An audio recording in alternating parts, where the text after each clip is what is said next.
Welcome to The Well, where we gather to talk about life, death, and everything in between. My name is Pastor Carrie, and my favorite character on WKRP in Cincinnati is Herb Tarlick. My name is Jay, and my favorite cookie is raisin oatmeal. My name is Pastor Tim, and my favorite time of year is spring. Lovely. So, I read a little bit about the guy who invented lifesavers. Really? Yeah. They said he made a mint. Oh, no. Oh, man. Yep. Yeah. Thank you, Doug. Exactly. All right. I think that's My that. life is now complete. I think we definitely have to go into some questions and discussion after that Yeah, one. that's a good time to call Mel. Mel, why don't you come on up here? All right, here we go. Hi, Mel. Want to say hi to everybody? Hi, Mel. How's it going? Pretty good. How's the well? Kind of wet. There we go. Looking a lot We got better. Perfect. hairdo going on All today. right, perfect. Mel lives in our well, and he collects all kinds of questions that people talk about when they're stopping at his well. He writes them down and he keeps them all in case somebody ever wants to come by and talk about them. And we are going to pick a couple out today to read and talk about. How does that sound, Mel? Good? All right. So Mel's going to go grab one for us. Go ahead and get us a good one this time, Mel. Here he goes, swimming around a little bit. He's got one. You got one, Mel? All right, here he comes. All right, perfect. Okay. All right, what has he got for us? All soggy. I'm gonna put some in his mouth like that. But they are kept in a In well. water, So right? In water, yeah. Exactly. Hermetically sealed. All right. This is a really short one. Hindu proverb. Anger has no eyes. Discuss. Anger has no eyes. All right, I want to answer it, but I'm going to throw it out there. Does anybody have an initial thought? I think of blind rage. That sometimes we get so angry about something that anger, that rage, that desire to can't think of the word right now, to make yourself good. Yeah. Justify. Justify. Sure, Thank sure. you. A Lutheran pastor who cannot think of the word justification. Way to go, Tim. But We made it there. Strike one. To self-justify, you get so upset that you're not even thinking right, and I think that's why then in anger, we say things that we wouldn't often in any other situation say to someone. And I really think that anger is a fear response, that we're afraid of losing part of our identity or part of ourselves, or losing something that we're even willing to destroy a relationship because of our anger. And so the blindness, the inward looking of oneself, I think really justifies that statement, that we become so self-focused we don't see. Yeah, and I think, that in anger, the first thing we look for is not perspective. I'm thinking of various moments in my life, and my wife Stephanie and I are open about this and we talk about it. But we both sometimes our arguments can be a little bit like a throw it all out there type of discussion, for better or for worse at times. And we know that, and we've grown to understand that about each other. But when we didn't understand that about each other, it was immediately, I think of that, like, oh, no eyes, like immediately, like, I'm just angry now. Like, I'm just going to throw it out there instead of like, actually, like, what's the perspective, or like, what's the like two-way street of this? And again, like now we're at a place where we kind of understand that's our style, and we work through it. And I would say maybe we've learned with each other how to kind of open those eyes even in those like more tense moments. But I think perspective probably, like, it kind of closes us off to that maybe. I think it's interesting with a lot of folks that the people you get angry with are the ones you're closest to. Try to be more comfortable, right? Exactly. Yeah, it made me think about the blindness and lameness oftentimes go together in the New Testament as something that someone's afflicted with, and it's not so much the physical blindness as it is the cut-offness that it causes you to be cut off from your fellow human beings. You're cut off from society. You're cut off from opportunity, and that's what blindness is, right? It's about not being community. It's about being cut off. So I would think that, anger cuts you off, right? I mean, in some ways, you have truly you've truly separated yourself, and what happens then is blindness. Cut off. I think it just made me think of something anybody who knows me, I don't think it's a secret that I definitely spend some time on social media. And one of the downfalls of my time on social media is as much as I know I shouldn't, I have a tendency to click that all comments button and start reading comments on things. Yikes. And it's not a good choice. But what I have noticed through that kind of like social experiment, if you will, is what you were saying, Pastor Carey, is like when you get a screen and a keyboard in front of you, there's that kind of that moment of like cutoff, and like people can really go at each other badly. From the safety of homes, so to speak. They'll often say what they won't say in person, they'll say online. Yeah, and like the words on a screen seem to like dehumanize the receiver. Cuts the connection. Right. Right? You can be truly separate from someone on a screen. And I think some people think my social media is shallow, but that's part of the reason why I share faith statements and bad jokes. Your jokes make me angry. Then my mission is complete. Perfect. Yeah, some of those jokes, there is no connection. No. Yeah, they serve the same purpose. Yeah. All right, Mel. All right, why don't you go down and grab us a good one, okay? All right, here we go. We're off and swimming. Good job. All right, it looks like he's got one. Here he comes, and shake it off. All right, what has he got for us? Ooh. I'm just gonna say this up front. I think this group of three is gonna have fun with this one. Oh, good. Is Jesus more significant for what he said or what he did? That's a good one. Yes. I mean, sure. What he says is who he is, and what he does is who he is. I don't know.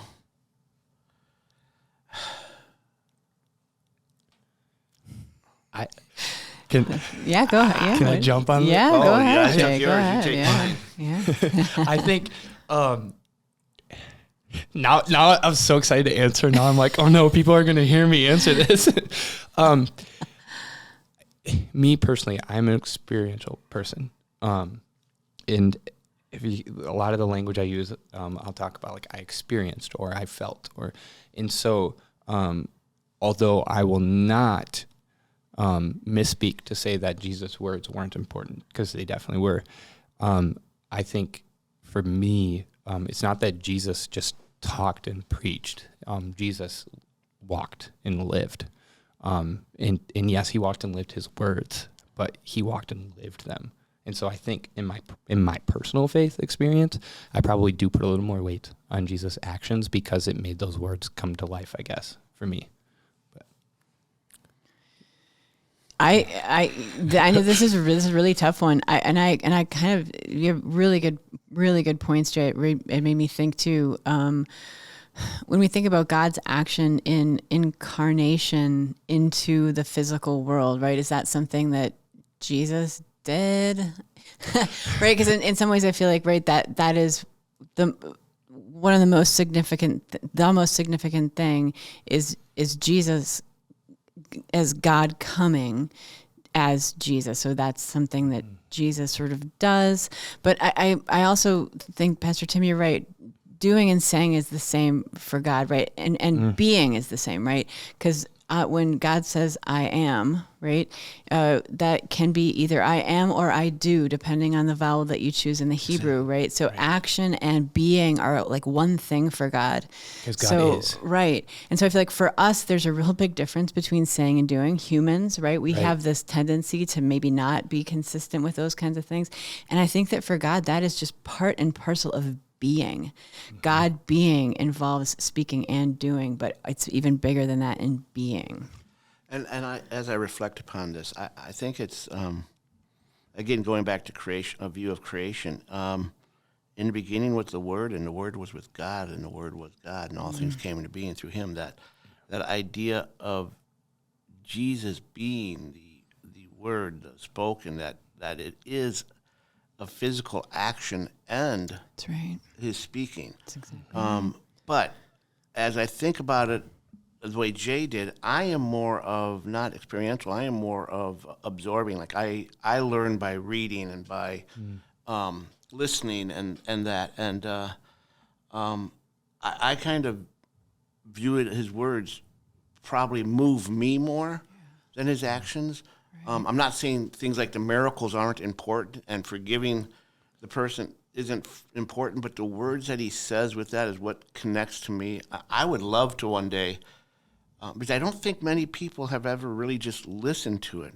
I would love one day to have the sermon just be the Sermon on the Mount, or the Sermon on the Mount in Matthew, or the Plain in Luke. And just to read that and see how people take it. It's just, but that I guess because the way I learn, I think it's more of the Word. I wonder if our discussions led us to realize that maybe like there's no cold hard fact that one is more significant, but it's that in our humanness we all experience it based on our uniqueness. Right. Absolutely. Right. And I use the word experience even in that, but like we hear Right. or feel it depending on our own personal experiences and gifts. You would use words like feel and experience. Yep. I would use words like think and hear. Yeah. Right. So religion, I think Christians sometimes think of it as a belief system, right? Religion is belief, but actually religion is three things, right? Belief, behavior, and belonging. Yep. And they all function. So I love that, because sometimes if I'm having trouble with belief, I'll just do behavior for a while. If I'm having trouble with behavior, I just try something that's belonging, right? So maybe that's in some senses what we're thinking. Like sometimes we're like really into what Jesus is saying, right? And other times maybe we're like just super into what Jesus is doing, depending on who we are in that moment and what we're going through and what our experiences are. Maybe we connect. And maybe that's the beauty of Jesus' incarnation, is that we're allowed and able to connect in those different ways. Say those three again for the folks. Sure. Behavior, belief, and belonging together make religious faith, not one or the other. And that's kind of how, if you look at the body of Christ, imagery that Paul uses, that behavior, right. belief, and belonging. Exactly. So, yeah, great. You're right, Jay. That was an awesome one. I figured we'd have fun with that one when I saw it. Yeah, okay. Hopefully this next one's like about Don't go so deep macaroni this and time, cheese Mel. or something. Yeah, we Come need a on, mac Mel. and cheese one or something. Okay, Mel. All right, let's go. We're going to go shallow this time, not so deep in the well. All right, here, you're coming back up already. Okay, good. That's a good sign. All right, there we go, Pastor Tim. Mel? Can you vouch for this one, Mel? Okay, good. Welcome to the deep end. Oh boy. Man. Would life Mel's laughing. would a life without pain still be meaningful? Oh hey. That one's me first. Oh, that's like the deep end. Wow. Would a life without pain still be meaningful? All right, so I'm going to go, unless somebody else is like, really wants to get in here. No, you want to get in here? Go ahead. I mean, do we want to discuss this one? Oh, I can try to kick us off. We can discuss it. I think we can. Yeah, Okay. I think we can. I need a moment. I'm excited to learn from you all on this one. No pressure. I can. Yeah. Go ahead. I'll go for it. So Go for it. I think having worked with the the church and youth the past couple years in helping create this thing called 10 for 10. What led to 10 for 10, which is a ministry or program to really break the stigma around mental health. And one of the things that led to that was just the many conversations, in my case specifically with youth, but just talking about the realities of life. And usually when you start talking vulnerably about mental health, you start to learn or navigate pain. And one of the things that I found very interesting, especially when we were moving through the journey and certain topics, that when people felt like they maybe had made some progress in some areas, and again, progress looks different for all of us, right? But some of them, when there was some healing, none of them, they didn't necessarily prefer to go back to that, but they never necessarily said like, oh, yeah, I wish I didn't feel it, but at the same time, I learned because I felt it. So I don't know if I'm ready to go out here and say that it would necessarily make life meaningless. I do think that through hardships, becoming uncomfortable, yes, even pain, we don't wish that upon ourselves or others. I do think that if we do journey through that, there is a deeper meaning and understanding of ourselves and the world around us. I guess my final thought makes me think of the Japanese tradition of, and I'm sorry, if someone can help me, I can't pronounce off the top of my head without reading it, but it's like King. How do you say it? Can you say it, Doug? Do you remember? Yeah, So it's a Japanese. I'll explain it though. It's a Japanese art where when like clay pots break, they don't try to make them look perfect again. They actually take the cracks and put them back together with like gold or silver or some other color. Right. In saying that sometimes there's beauty in the brokenness. Not that we wish it upon somebody, but like what we've learned and what we've gone through kind of makes us who we are. Right. Kintsugi. Thank you. Yes. That's right. Yeah, I think you can break this question down just so by the words, right? Would a life without pain still be meaningful? So not existence without pain, but a life, right? So an earthly life we're talking about. I'm just going to put those caveats out there. Yeah. And meaningful, right?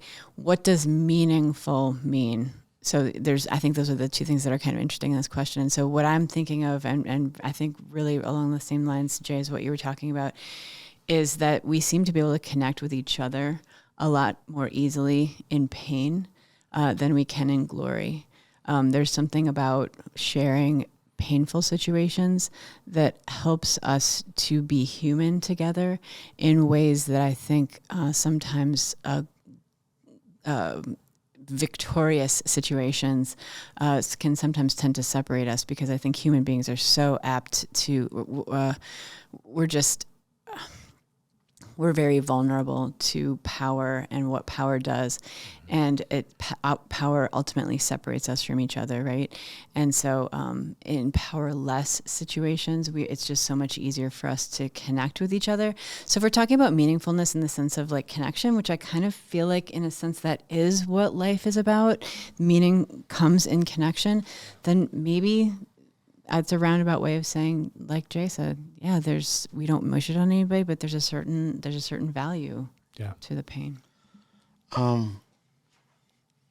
I've been working through this a lot. Culture calls on part of our species to behave a certain way. And I bought into that system when I was younger, that not to let anything hurt, not to show any emotions or any brokenness. And that mere fact of trying to be painless or fearless or having no brokenness actually created great brokenness in my family, because I was trying to live up to cultural norms, which one, are false, two, are unhealthy, and three, divide more than unite. I like to look at when Caesar said, supposedly, it's the weak person who cannot cry when he was asked about his weeping over death of a friend. My pain is kind of what made me suffering with attention issues and suffering with depression and anxiety. It took me a while to realize that that's kind of who I am, how I've been for most of my life. I don't remember not being that. Sure. Even to the point to where feelings are so blurred that I can understand completely how some people might go into cutting in that. And that's sometimes, I think, why I, for those of you who don't know, when I was younger, I had a little bit of problem with privately manufactured pharmaceuticals. But that was basically kind of a self-medicating. But what my pain drove me into is seeing the brokenness it was causing not only to my family, my denial of it, but also myself, drove me into community of getting help. And I think I'm probably a pastor because of the pain I experienced. I think of Henry Nouwen's The Wounded Healer. And so to me, I think my past pain, my past brokenness is what makes me. And when we try to conceal that and say be strong, which is actually, in my opinion, one of the weakest things you can say to someone who's pain or hurting emotionally, physically, or spiritually, no. You're not being strong when you hide who your reality is. Yeah, that's good. Really good points. Really, really interesting question. We could go on for that one for sure. The more I think about it, the more I think I'm going to think about it today. But you know what that makes me think of? Do you know what life without pain makes me think of? It makes me think of peanut butter bars. Luckily, our producer Doug has made our recipe today, and so I will hand it over to him. Yeah, so for me, a big part of what growing up in the church was about was going to church on Sunday morning and immediately after service running into the Friendship Hall where all the different members of the church would bring in different treats. And so this recipe actually comes from, so to back up a little bit, for those of you who are just joining us, we are diving into a segment where we are opening up different recipe books from churches and trying out the different recipes that we come across. And so this one is actually a recipe from St. John's in Little Swamico, where I grew up. And like I said, a big part of Sunday morning was experiencing all the different bars and cookies and treats and goodies that littered the table in the Friendship Hall. Awesome. And I've gone bar hopping in churches a lot. Bar hopping, exactly. And so this is one that I vaguely remember seeing on the table, and so I had to try it out, try to make it. And I am a sucker for peanut butter, so I hope you all. And is that what it's called, Doug? What's the recipe I think it's called a peanut butter finger. Peanut butter finger. Okay. Pastor Carey's is bigger than mine. I have extras.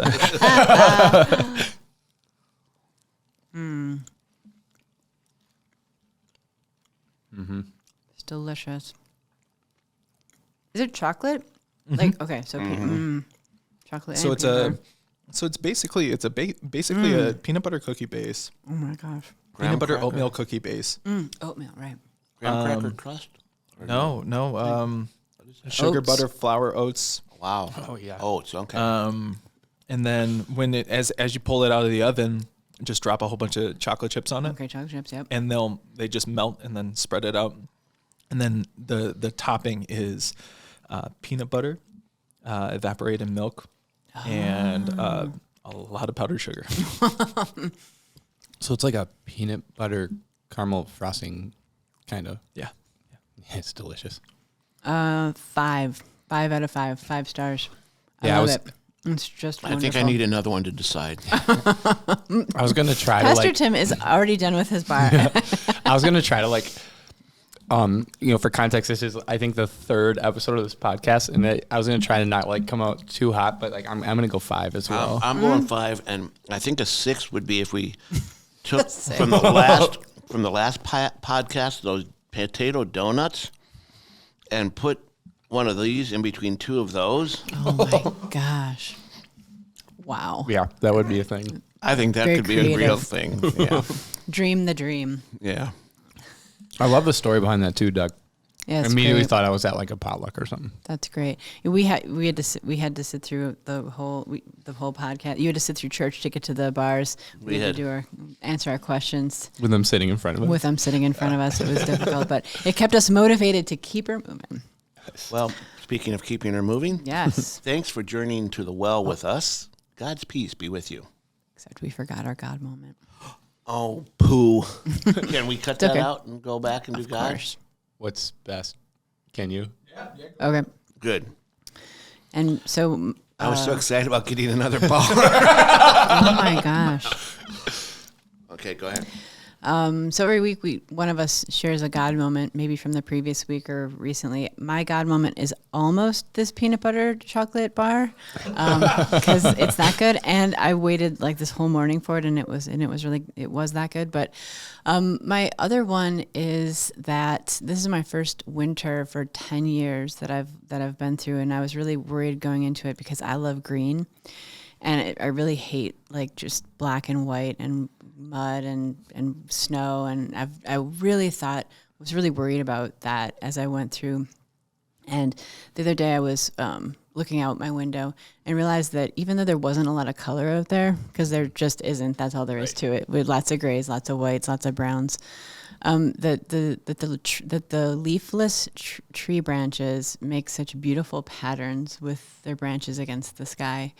And I started to realize that if I could just pay attention to texture instead of color and shape instead of, what I would think of would be traditional beauty, there's just so much there to be grateful for and to celebrate, even if it's not something that we're expecting. So I was surprised again by, I think, the abundance of God's creation and how there's just always something there if you can look a little bit past what you think you want and be willing to take in what's around you. So that was my God moment. Good. Thank you. Thank you. Thank you. I want to add to that. I took a little walk today and we recorded this, and I love how nature talks to us when we walk when it's this cold.